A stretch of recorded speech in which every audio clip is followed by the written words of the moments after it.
তুমি যে অন্য কারোর সেইটা আমি বুঝি, কিন্তু আমার মন বোঝে না।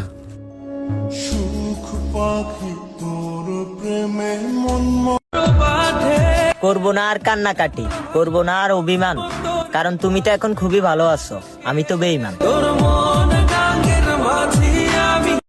আমি ভাবতাম তুমি সারা জীবন আমার পাশে থাকবে, কিন্তু কখনো এইটা ভাবি নাই যে তুমি আমাকে পাগল বানাই চলে যাবে।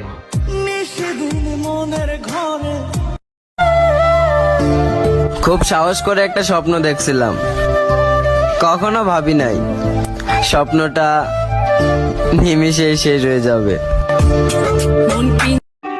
ভিক্ষা চেয়েছিলাম তার কাছে, তারপরও পাইনি তার মনে আমি এতটুকু ঠাই। অবুঝ মন বলে কেন, সে তো তোকে বলেছিল অনেক ভালোবাসে। বেহায়া মনকে আজও বুঝাতে পারলাম না সে মানুষটা আর আমার নাই।